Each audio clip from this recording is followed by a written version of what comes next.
Welcome to the Aledo Bearcats Coaches Show Podcast, a presentation of Real Country 92.1 Hank FM and NTXVarsitySports.com. Live from Parker County Brewing Company in Willow Park. The Aledo Bearcats Coaches Show Podcast is brought to you by H5 Sports Barn in Aledo and Hiley Mazda of Fort Worth. And now, here's the voice of the Bearcats, Kevin Lonnquist. Lincoln Tubbs is your quarterback here. Man comes in motion. It's going to be a pitch pass to the left and the near side. It's Caden Finley. Room to run. Midfield. 45, 40. Down the sideline he goes. One man to beat. Makes a move. Keeps his feet at the 5. Touchdown, Aledo. And that's the way the Bearcats got their Friday night going last week against Azle, and they were never headed after that. We welcome you to the Aledo Coaches Show Podcast. I'm Kevin Lonnquist, and we are here at Parker County Brewing Company off of Ranch House Road. Just make your first left when you get past the I-20 overpass, and we will bring you this podcast every week from this location throughout the 2025-26 school year. We're on the patio because of the weather. Of course, I didn't get the memo tonight because of how I'm a little bit underdressed, but that's my problem. Anyway, this continues to be our featured location. As always, we want to thank our two main sponsors between H5 Sports Barn and Hiley Mazda of Fort Worth. We continue to appreciate their support of the podcast and as well of Aledo Athletics.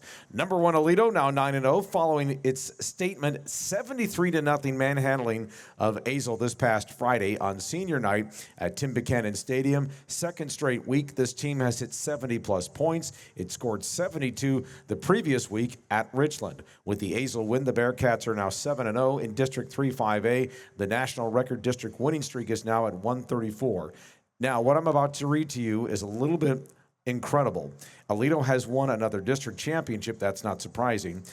That would be 34 district championships out of the 80 seasons that Aledo has played high school football. That was our out-of-whack stat last Friday. So that means 43% of the time that Aledo has played a football season that they've won a district championship.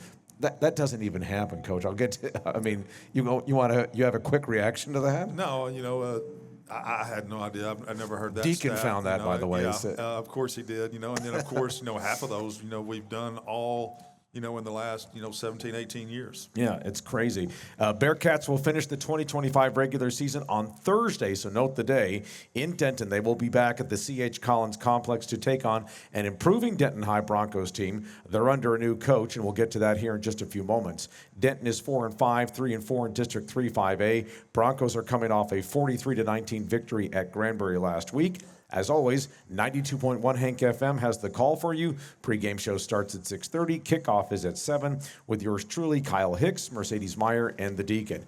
And this is, of course, a two-segment podcast. We'll start with you, Robby Jones, and then we'll review the win over Azle and look ahead to Thursday against the Broncos.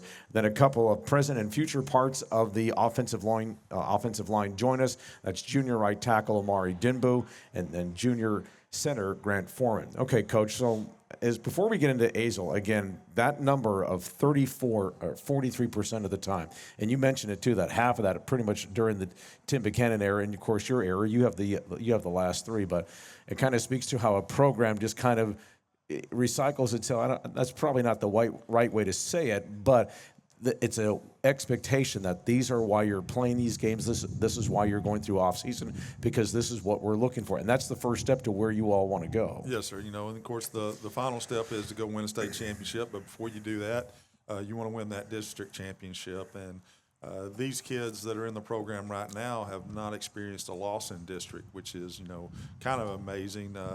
The fact that we've been able to keep that streak going 135 in a row, or 134, right? Okay. We're trying to make it 135 before we go 6-8. Exactly. Okay, so bring us up to speed as far as the playoff opener next week is looking like. I think the only thing we know right now is that it's going to be played at your place, Din-mbuh Stadium, but just kind of give us the options of what you are looking at right now. Yeah, right now, we're looking at possibly playing it on a Thursday. Could be a Friday. I've talked with Coach Nash over at Chisholm Trail, who's one of the possibilities of playing, and he kind of said, yeah, he's fine with playing on Thursday. But Coach DeWitt over at Saginaw, I haven't heard back from him yet. We're going to try to push to get it on Thursday. That's something we've done in the past, quite a bit.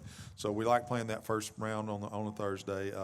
Now, depending on who wins that game, that's who we're going to get. We get basically if everything holds up right in that district, the loser of that game between Saginaw and Chisholm Trail, that's who we're going to get first round. All right, and the thing about, and if I remember correctly, Chisholm Trail.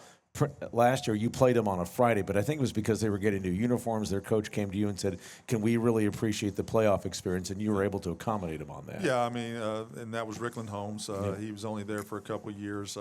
He has since moved on and as assistant athletic director over in Arlington. But yeah, and we had some injuries, and I felt like we needed another day. So I kind of let him, get his way a little bit. Okay. But, I also needed a day of rest. Absolutely. Okay, so let's turn our attention to the Azle victory. Another quick start, like immediately. The pitch pass to Caden Finley that goes 66 to the house, the play that we just ran to open the podcast. And I'm sure you like your starts better now than what you had seen earlier in the season. I don't know if it's something, what do you think really changed there? Is it simply a team getting better, or was there an adjustment you and the coaching staff made? I think we're just getting better offensively. We're executing better. We're executing at a high level.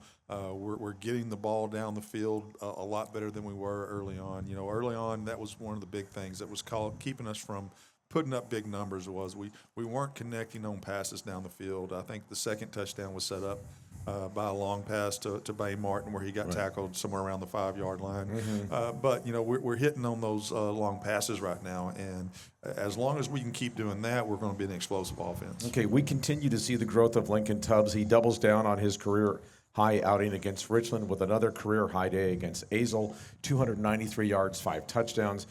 When we talk about his foundation, mechanical foundation, foot, where his feet are, his hips, where he needs to deliver the football, eye discipline, what's mechanically going right there? What's happening right now is, he's spending a lot of time with Coach Williams, and they're studying the defense that we're going against and seeing things that defense does, on film.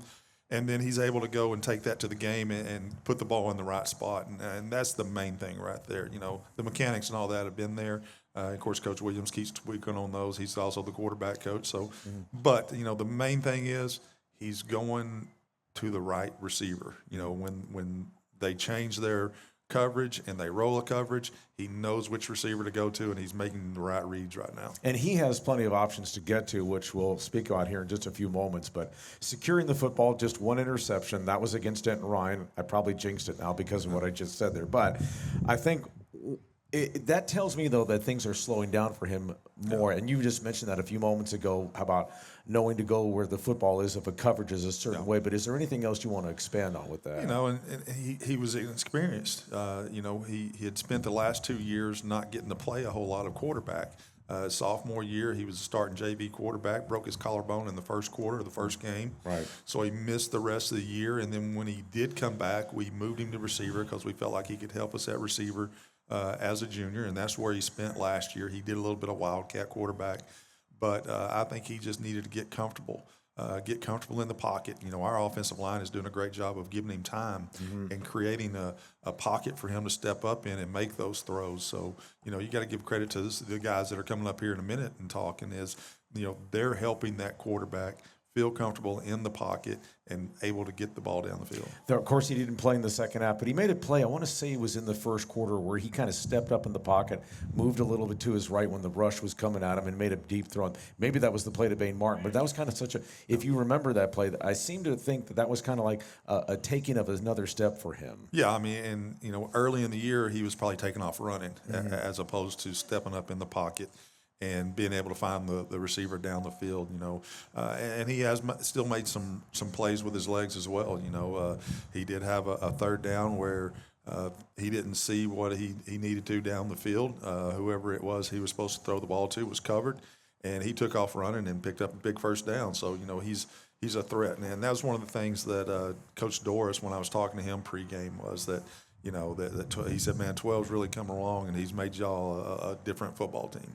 Okay, so that brings me to my next question. Perfect timing on this. So how do you all try to manage him? Because he is a bona fide dual-threat quarterback. Yeah. But how does that change how you all want to use him in that run-pass option thing, and how much do you want to run him now? Because you really need to get your passing game moving in the right direction or continuing to move in the right direction because of what you've seen the last 2 weeks. Right, and we got to pick and choose when we run him. there's going to be times during the game, where we want to use his legs, use his speed. But then there's other times where, hey, look, we don't want him to use him up, as far as taking a lot of hits and running the football. We need to concentrate on him throwing the football as much as we can. Okay, so I mentioned this a couple of moments ago about your receiving options here. You've been bullish about this group all season long. And a lot of people will look at Finley, Bain Martin, Jamal Hollister. But just let's talk about the other guys, the depth that you have, the Christian Aarons, Jacob Pattons, Kane Laniers, Braden Anderson, among the others. And I don't want to leave out your tight ends. Yeah, you're leaving out the tight ends. Both of those guys are pretty good. Exactly. But Skylar Kirk and then McDonald, I wanted to ask you just in terms of just the way those guys, and this is why you felt like they could be bona fide contributors, even though those guys have gotten a lot of time when games have gotten out of hand. But these are guys you feel like you can go to if you need to in a real game time situation. Yeah, and you'll see us, we'll have like Caden may go deep 2 plays in a row. Right. And either Patton or Lanier will come in for him. So, we've got no problem bringing those guys in, and getting them early reps just because, they're extremely hard workers. And when they get in there, they're going to make plays. And that's a change maybe from in the beginning of the season naturally. So with Geyer and Lancaster, maybe you don't do that. But now here you are 9 games into the season where you can do that because of development and understanding and that sort of thing. And that just comes with, the comfort of, those guys. Those guys were JV players the year before. And you got to get their feet wet a little bit and get comfortable with them, running the routes and getting the ball to them. All right. The one thing I have found interesting about this running game is that it's going to take a serious run in the playoffs to get somebody to 1,000 yards. That's the weirdest thing I think I've seen in the 20 years that I've watched you guys. You've got your top runner at Caden Wingfield. He's only at 643 yards, but you have 4 backs at least 370 yards or better. So the thing is that you guys have rushed collectively for 2,200 yards. You're averaging 7 yards per carry. So the running game is right there where you want it to be. It just looks different because of how many guys can contribute to this. Yeah, and that speaks to the depth of the running back room. We've got 4 guys that we feel really good about, carrying the football. And the problem with that is, they're not selfish, but they want their carries. Right. And we haven't had a whole lot of complaining out of them, but you as a running back that you would like to get 20 touches, but that's not happening. And right now, all 4 of them are running the ball well. Rudy Moya, when he gets in there, he's a threat to go score anytime he touches the ball. And then Jeremiah is such a load, for somebody to tackle, especially. He's a big kid. Yeah, too. especially late in the game when the defense might be a little bit tired. That's a big old dude that's running the football at you. And then of course Wingfield and Powell, they're doing a great job. Being that 1-2 punch right now. Yeah, and then of course Powell breaks off the 90-yard touchdown run. He was trying to do his best Rudy Moya impersonation there. What'd you see on that run, and how gassed was he when he came off the field on that? Man, he was excited. You couldn't tell how tired he was because he was so excited. But you see the hard work that he's put in to try and gain speed, because that was always kind of the knock on him was, maybe he's not fast enough to be the guy and things like that. But he's worked extremely hard on getting faster, and that showed on that play. And he's actually, on our GPS trackers, I think he's got the fastest mile per hour that we've had anybody get. I think he's 21.1 mile per hour. Alex Patton's been 21 flat. So, he's shown that the work that he has put in to get faster so that he can get on the field and contribute to this football team, it's paying off. Yeah, and the one thing that I've really liked watching him is how he was kind of in that reserve role last year and how he's really blossomed this year with this opportunity. Yeah, he had some really good runs last year. Sure. In that role.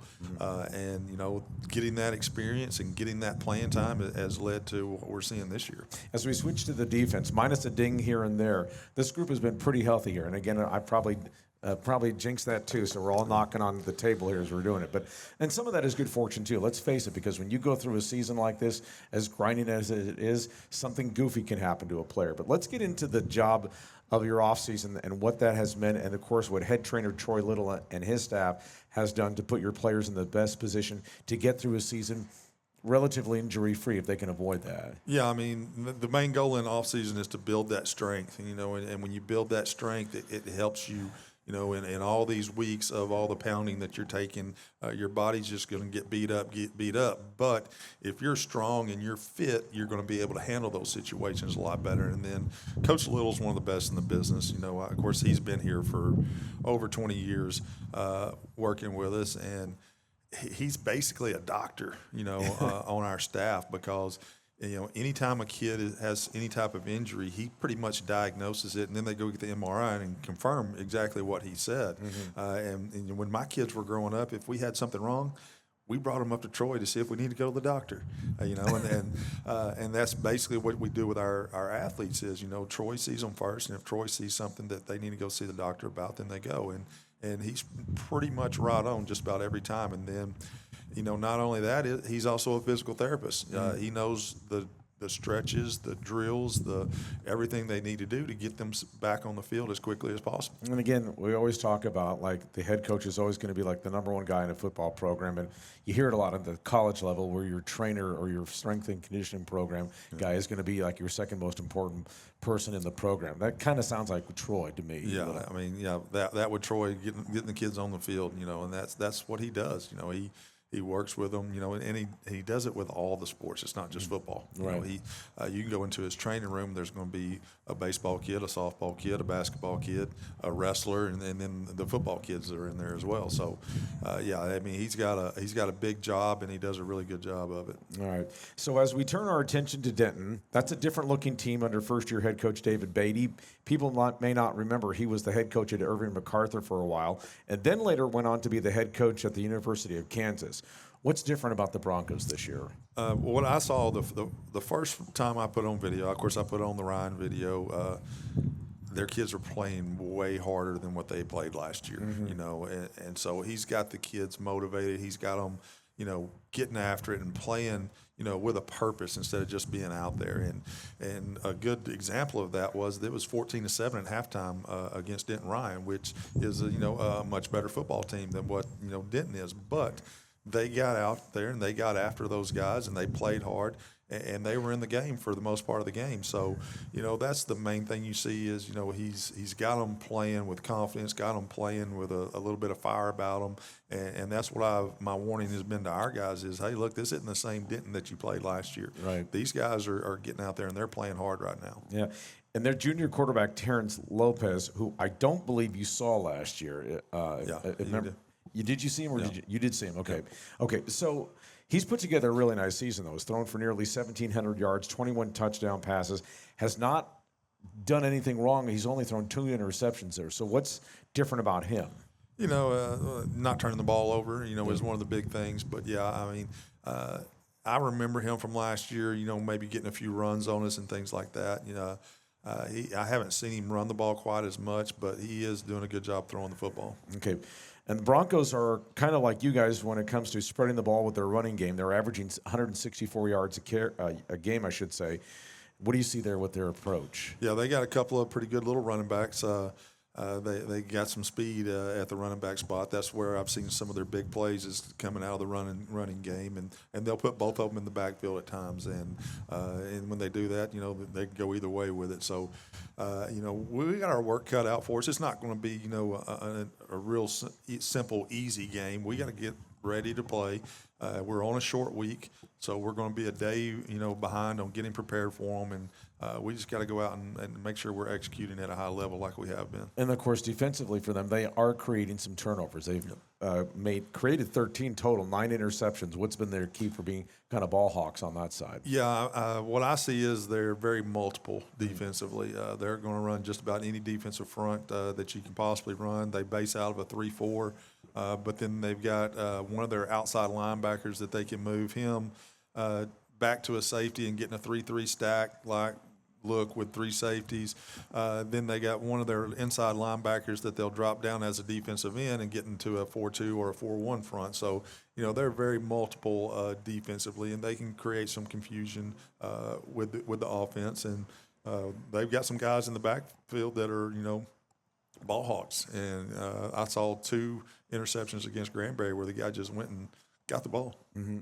For sure. Okay, so you mentioned this a few moments ago where last year's game against these guys, you got pretty much nothing out of it, 62-0 there. This one, maybe it's good that you're going to get a push from them this year because, even though you took care of business in the opening round of the playoffs last year against Chisholm Trail, you'd like to have some resistance here from somebody and just kind of make them think about, hey, we got to get ready here, and and we're probably going to get a pretty good effort from a team that wants to try and finish 500. They're 4-5, so given the way this program has been the last few years, it's already a step in the right direction for them from what they've accomplished right now. But I'm sure they're looking at this saying, we can try and end their streak, and we can also try and finish on a really good note going into the offseason. Oh, yeah, that's what everybody, they want that feather in their cap of breaking the streak, So they're going to come out. They're going to give us, their best effort, their best game.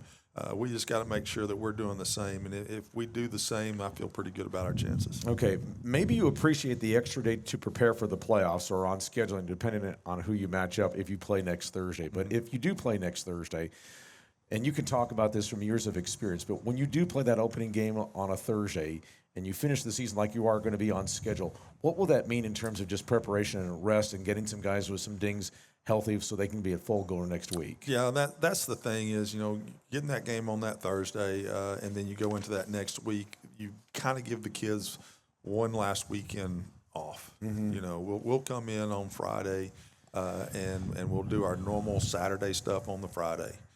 So then that means they have all day Saturday and all day Sunday where they don't have to come up to the field house. They don't have to mess with us. They're not having to lift and run and watch any more video with us. If they want to watch some video, they can do it at home on their own. So you give them a little bit of time off for them to get a little bit of a break and get themselves mentally and physically prepared for the long haul of the playoff run. All right, and for everyone out there, they would like for this, and everybody else here too, would like for it to end the Saturday before Christmas. That's kind of the goal. That's the goal every year, but especially this year too. So, yes, all right, well, Coach, thanks so much for doing it with us. And we want to remind you that this Aledo Coaches Show podcast is brought to you by H5 Sports Barn.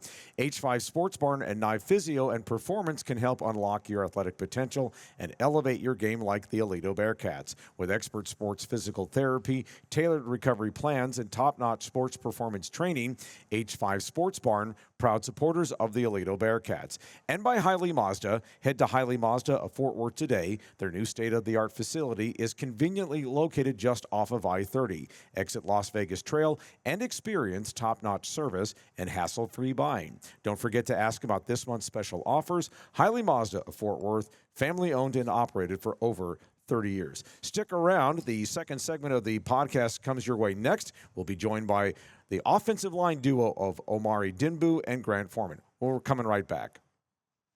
Jumbo package for the Bearcats, and first and goal at the 2. It'll be a throw to the left, and it is going to be caught. Touchdown, Carson Dempsey.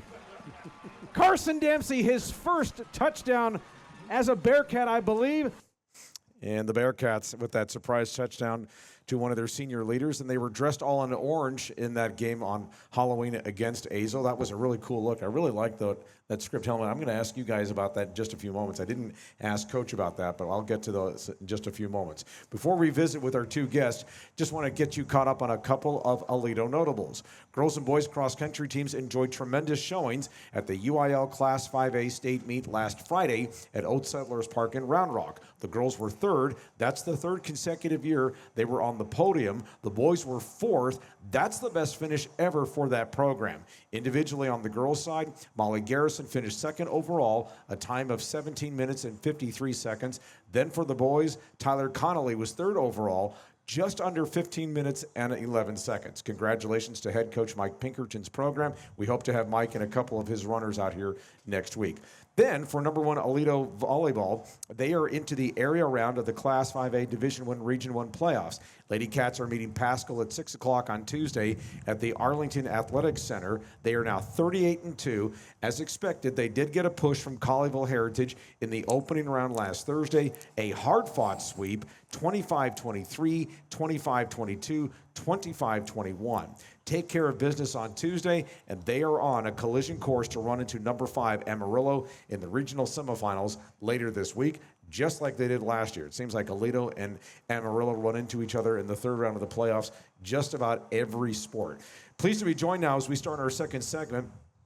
Two key figures of this offensive line. That's junior right tackle Omari Din-mbuh and junior center Grant Forman. Gentlemen, thanks for being with us. Thank you for having me. Okay, so I just teased about the orange uniforms. First of all, what did you think? Because I really like that orange helmet with the script Aledo across with it. Grant, you go first. I think that it was a very cool switch up, because I don't know if Aledo's ever had an orange helmet. We tried to think about that. We thought maybe back in the early 1980s, but no one could be sure about that. So it was really cool to experience that, and especially all orange on Halloween. That was really cool, and it was just surreal, kind of, just to be like walking out all orange on Halloween night, and you have new helmets, the new uniforms, and it's just clean. Yeah. What'd you think, Omari? I loved it. I mean, it was like perfect in my opinion, especially for a Halloween night. Just come out with the orange, and I love the script on the side too. Yeah. So I think it all just came together perfectly. And it was kind of cool too because Azle played along and they wore their black uniforms too. So we had the whole orange and black thing going for the Halloween colors on that. Okay, so let's talk about the 73-0 victory over Azle. You guys get started so quickly. That pitch pass to Caden Finley. Just the way this offense has been going the last 2 weeks. But especially last week against Azle, what do you think was clicking there? And I'll start with you on this, Omari. I think we just ramped up practice a lot more. Like, every single mistake, every single, just error was fixed. Every time we made a mistake, we'd run. Every time we'd jump off sides, we'd run. We'd be forced to lock in my opinion. Okay, and then what about for you, Grant? I just think the intensity of practice after we played Denton Ryan, it really just stepped up. Because we realized, we're not perfect. We do make mistakes, but you can also minimize those mistakes with practice. Sure. And just the way that we've come out and practiced these last couple of weeks with just the intensity of it, you can really tell the difference in practice now. We're doing a lot of tempo. We're doing a lot of, if you make a mistake, you're up, down, and you're running. Mm-hmm. It's just a lot of holding yourself accountable also. And I think it's really paid off in the long run so far. What do you think the bye meant to how you guys have played the last 2 weeks? I'll start with you on this, Omari. I feel like we needed the bye. I mean, it was like a good week of practice. We could just keep on ramping it up without like worrying about a game, worrying about how our legs are feeling. It was just perfect. I feel like it fell right in line and where it needed to be. Was it the rest that you all needed to kind of get refreshed? Because obviously you guys are hoping that you're going to make a deep playoff run, but what did that rest mean for you guys before you started kind of ramping back up for Richland? The rest was really, it was needed, especially after that hard game against Ryan, and then just everybody coming off and becoming, everybody's sore, that's just what football is going to be. Mm-hmm. But getting to get your recovery in, get so many reps at practice, and not have to worry about this next game that's coming up, I think that's really what helped us against Richland, because of how much that we just repped what they did, and we knew exactly what they were doing the entire time, just because of how much practice we had for them. And preparation, looking at game film and that sort of thing as well. Okay, I want to turn your attention to you because you guys are protecting two different quarterbacks, like Nash McElroy and Lincoln Tubbs. Two different styles that you guys have to account for here. So what's been the key to learning them and making sure that your space is the way it is? And because it's going to be, especially for you, Grant, because you're snapping the ball to two different guys, and so their cadence is going to be different. You have to pick that up. So what's been the key of when you are working with those two? And I don't want to dismiss Chris Sandoval here, but primarily it's been Lincoln and Nash. So what's been the key of working with those two and making sure that you guys stay connected with them? Well, first off, I'm good friends with both of them, always hanging out with them, always talking to them. So it's been a lot easier than trying to connect with somebody new. Because I've played with Nash growing up and Lincoln this year, but I've always been close with Lincoln. I think he's one of my good friends. Same with Nash. And Lincoln runs a lot more. Nash is a pocket, but he can also run. So it's not that different, but it's also, you got to understand, Lincoln, I know he can scramble out if he needs to. Nash, you got to try hard to protect him so he can get his good pass out. And other than that, it's just pretty simple. Not hard to connect with them at all. Both good people. So it's real easy. Okay, what about for you, Omari? Yes, sir. As a right tackle, I just know I have to, like, for Lincoln, I know he can scramble out, so I just have to make sure I just set the edge. But for Nash, I say I just, like, try and make the pocket more, like, wide for him because he needs that room. He needs to be able to navigate through the pocket, throw the ball, and, yes, sir. All right. I remember our Mercedes Meyer talked to you all after the Denton Ryan game because we made the whole offensive line or offensive players of the game about how you all got control of that. The word was it really started to turn late in the second quarter. And then we saw a lot of it in the third quarter when their guys were going down. We won't get into that too much. But anyway, but you're a few weeks removed from that ball game there. And looking back, how do you think that changed the personality of this group of five, you guys? And I'll start with you on this, Grant. I think it just showed how dominant we could be as a unit if we all worked together and grinded every day like we are right now. And it just really it kind of just put a little seed in our mind to what we can become as a unit and just the absolute carnage that we can create with run game, pass game, and especially that Denton Ryan game when we just ran it down their throats. It was something special. And it felt like that to me, at least. And Omari, I mean, for you and, of course, for Peyton Williams on the other side, at the other tackle spot, that's probably the best defensive line that you guys are going to face all year until potentially you see them again, not knowing really what's out west yet if you guys are fortunate to get that far in the playoffs. But their defensive ends are really, really good. I mean, you guys had a big chore on your hands to get that. So the fact that you guys were able to wear them down like you did, what does that do for confidence? It was a huge confidence boost. I mean, I think it showed us how good we can be because I know for sure me and Peyton are at our best and we can just keep on grinding, keep on getting better. Later down the season, we're just going to keep on getting better. And those DNs are amazing football players, but I think it's a great confidence boost, and it shows we can dominate anyone that plays. And, of course, pretty good in the middle there, too, with the way they run their defense there, Grant. So what was important about just making sure that you guys could support that? Because that running game was so huge in the second half. I think you all had and I don't have the numbers in front of me here, but I think you all had maybe 43 yards rushing in the first half, and then you finished with 218. So it was 183 in the second half. But what was key, though, for those A-gaps to kind of create some separation there and create that wear-down factor? What was it technically that you guys were doing that was creating that advantage? I think at halftime what clicked is our double teams, and just because they were slanting around, going in different fronts. And after we kind of slowed the game down a little bit, we could pick them up and, move them out to where they need to be and get a good double team on them. Then, Caden Winkfield going to run right up that gap, no problem. Lincoln's going to run right through that gap, no problem. Finley's out wide somewhere. He's going to be open. Yeah. So, I mean, it's just a lot of factors, including it really starts with our defense also because they are such a powerful unit. It's just so easy to come off of that after that's another third stop, like a third and long, and they're punting. And then you come out and you can just run it down their throats, and the defense is going to do the same thing again, wear them out. It's a weight lifted off your shoulders, kind of. I wanted to ask both of you about the Aledo program itself, because the whole mantra of this program is being, let's start really good, getting our fronts, both offensive and defensive lines, in really good shape. And then of course, we have the skilled players to really take it to the next level. But when you guys go through an off season, it's games like Ryan, and maybe as you all are staying in condition, as you all get deeper into the season, where you really appreciate that. I want to ask you about this, Omari, what you've learned about this, because it's a grind to go through this, but then you see the payoff in games against Ryan and the way you all are playing right now. So talk about that.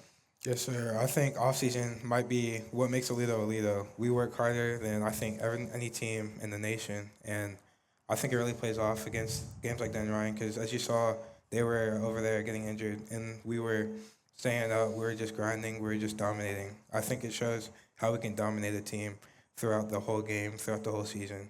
Okay, and then for you, Grant, what do you see the payoff when you see the games against Ryan, how you guys performed there? That's when you go back and say, that was because of February and that was because of March. I just think for Aledo, just the program, the grind doesn't stop, Some people, they take it easy during the season, they don't lift much. It's all just about football, but that's not what happens here. It's a grind every single day. You go to football in the mornings, then you go to school all day, you come back, then you lift, film. You know, you got special teams. And it's just the grind, you know, and offensive line, defensive line is always grinding against each other, always making it a competition. See who can do something better than the other one, and I think it really just improves us as a team and as like a family.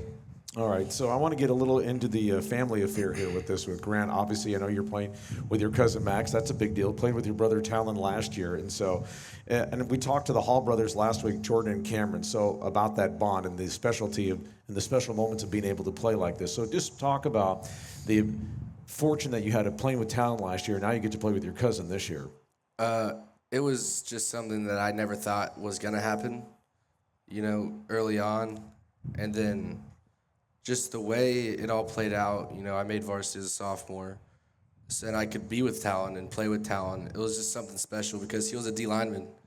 So me and Talon would compete every day against each other. I think it really grew our bond as brothers as well because, you know, when we had that loss in the 4th round of the playoffs, it really just showed how much more I wanted to work in the offseason and the grind that I wanted to put in so that we wouldn't have to feel that again.